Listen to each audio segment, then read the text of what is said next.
नमस्कार, मैं अंजना शर्मा और आप देख रहे हैं RNT news live.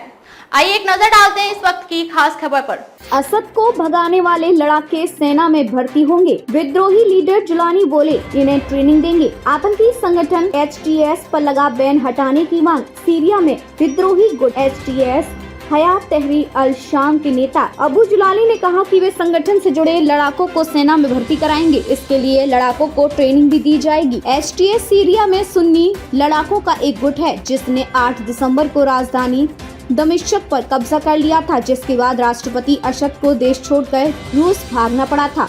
Moscow times के मुताबिक अबू जुलानी ने कहा कि हम सीरिया के सभी अल्पसंख्यक लोगों से कहना चाहते हैं कि हमारे लड़ाके कानून का पालन करते हुए आम लोगों की रक्षा करेंगे।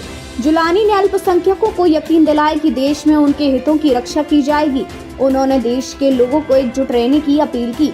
जुलानी ने कहा कि सीरिया के खिलाफ अंतर्राष्ट्रीय प्रतिबंधों को हटा दिया जाना चाहिए ताकि दूसरे देशों में रह रहे शरणार्थी वापस घर लौट सकें। HTS पर से बैन हटा सकता है ब्रिटेन। अबू जुलानी ने ब्रिटेन के साथ संबंध सुधारने की बात कही।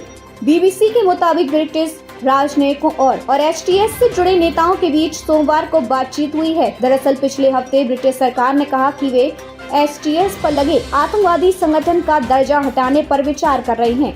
ब्रिटिश PM कीर स्टारमर ने भी इसे लेकर कहा था कि HTS को लेकर बहुत जल्दबाजी में फैसला लिया गया। ब्रिटेन ने साल 2017 में HTS पर बैन लगा दिया था। अमेरिका ने इसके 1 साल बाद इस पर बैन लगाया। HTS को आतंकी संगठन अल कायदा का पूर्व सहयोगी माना जाता है। हालांकि HTS ये दावा कर चुका है कि उसका इससे कोई संबंध नहीं है। HTS पर अभी भी मानवाधिकारों के हनन का आरोप लग चुका है, जिसमें ईश निंदा और व्यभिचार के लिए फांसी की सजा देने का आरोप है। जुलानी ने कैसे किया तख्ता पलट? मीडिया रिपोर्ट्स के मुताबिक 2016 में जब सीरिया का गृह युद्ध थमा, तब से जुलानी अपने इलाकों को मजबूत करने में जुट गया। चीन के उइगर मुसलमानों से लेकर अरब और सेंट्रल एशिया से लोगों की मदद से उसने अपनी फौज तैयार की।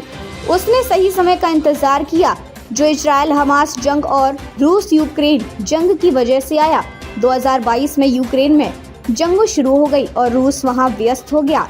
इसके चलते रूस ने अपने सैनिकों को सीरिया से निकाल लिया। फिर 2023 में इजराइल और हमास के बीच जंग शुरू हुई। नतीजा ये हुआ कि ईरान और हिजबुल्लाह जो सीरिया में असद की मदद कर रहे थे, वे उन पर ध्यान नहीं दे पाए। हसन नसरुल्लाह की मौत के बाद हिजबुल्लाह कमजोर हो गया। इसी का फायदा उठाकर जुलानी ने सीरियाई सेना पर हल्ला बोल दिया और 11 दिन में राष्ट्रपति का तख्ता पलट कर दिया। खबरों में अब तक के लिए बस इतना ही। फिर होगी आपसे मुलाकात कुछ ऐसे ही खास खबरों के साथ। तब तक के लिए नमस्कार और देखते रहिए आरएनटी न्यूज लाइव।